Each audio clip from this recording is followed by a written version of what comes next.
85% of people struggle with low self-esteem linked to negative self-talk at some point in their lives. That's a number big enough to stop us in our tracks and ask, what's going on in our minds? Today, we're diving deep into a topic that is as challenging as it is transformative: killing your negative thinking. This isn't just about silencing that inner critic. It's about empowering ourselves to live more fulfilling lives. In the world of Stoicism, we find a profound understanding that our thoughts are not mere whispers in the mind.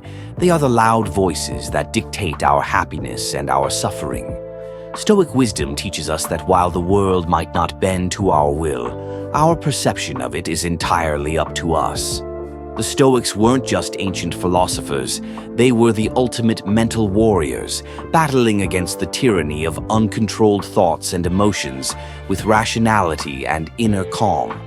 Today, I'm here to guide you through understanding how these negative thoughts impact us and to explore practical Stoic strategies to combat them. We'll learn how to harness the power of our minds to construct a life not bound by the chains of negativity, but propelled by the virtues of wisdom, courage, justice, and temperance. If you're skeptical, I encourage you to stay with me. This might challenge some of your deepest held beliefs, but it will also open the door to a new horizon of personal growth. Before we jump in, I invite you to share this video with others who are on their own journey of personal growth and philosophical exploration. And if you appreciate the insights we're exploring here and want to support our journey into Stoicism, a simple free favor I'll ask from you is to hit the subscribe button. Let's get started. Negative thinking isn't just an occasional nuisance or a fleeting bad mood.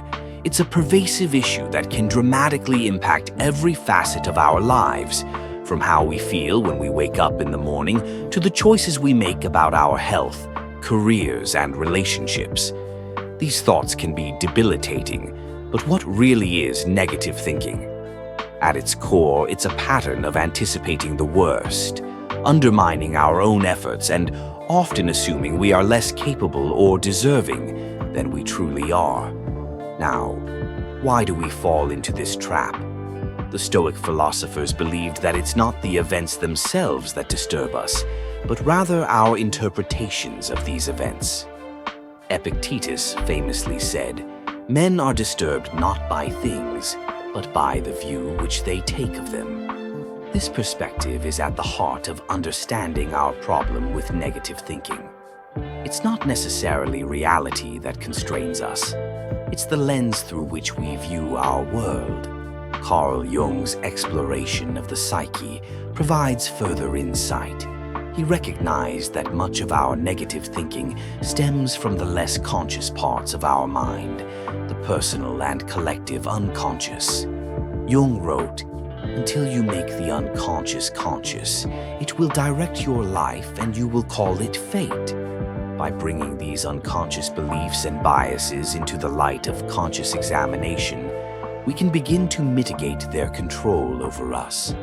Consider for a moment the impact this has on our everyday life. When faced with a challenge, negative thinking can make us feel as though we've already lost before we've begun, preventing us from taking the very actions that could lead to success. It's like being in a boat and rowing with all your might, but not realizing you're anchored to the shore. No matter how hard you try, you're not going anywhere.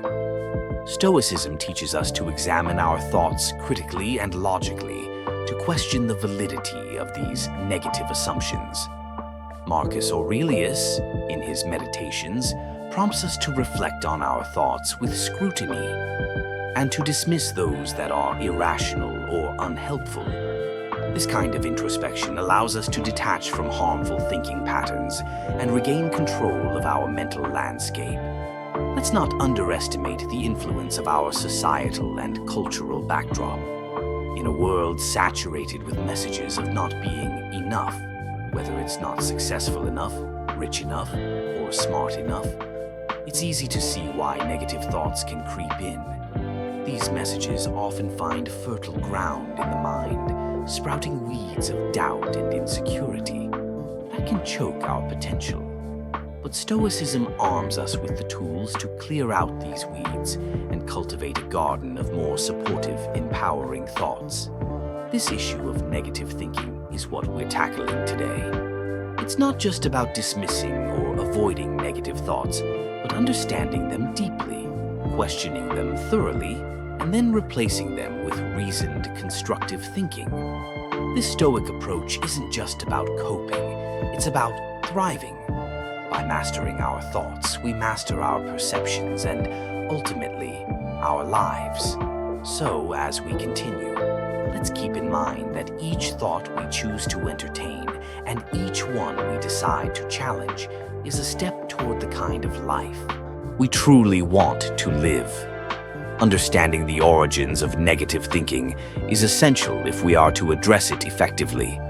This isn't just about identifying bad habits. It's about uncovering the deep-seated roots that shape our perceptions and influence our mental landscape. Negative thoughts often sprout from a variety of sources: our upbringing, societal pressures, past failures, and sometimes the seemingly inconsequential comments from those around us.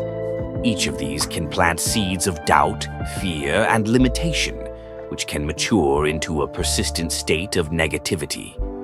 From a very young age, many of us are introduced to environments that might not foster positive self-esteem. Consider a child who is repeatedly told they are not smart enough, or an educational system that seems to reward only perfection. These experiences can significantly color our worldview. Aristotle once remarked that, "We are what we repeatedly do. Excellence, then, is not an act, but a habit." If we apply this thinking to the mind, we see that repeated negative thoughts can become a habit of seeing ourselves and our capabilities in a diminished light. Our own experiences of failure and rejection can serve to reinforce these negative scripts. Every time we face a setback or encounter criticism, it can affirm a negative internal dialogue that whispers, "I knew I couldn't do it." This can turn into a self-fulfilling prophecy, not because we lack capability, but because we begin to act in ways that align with our negative beliefs. Plato's idea that reality is created by the mind, we can change our reality by changing our mind, is profoundly relevant here. By examining and challenging our interpretations of these events, we can start to dismantle the foundation of our negative thoughts.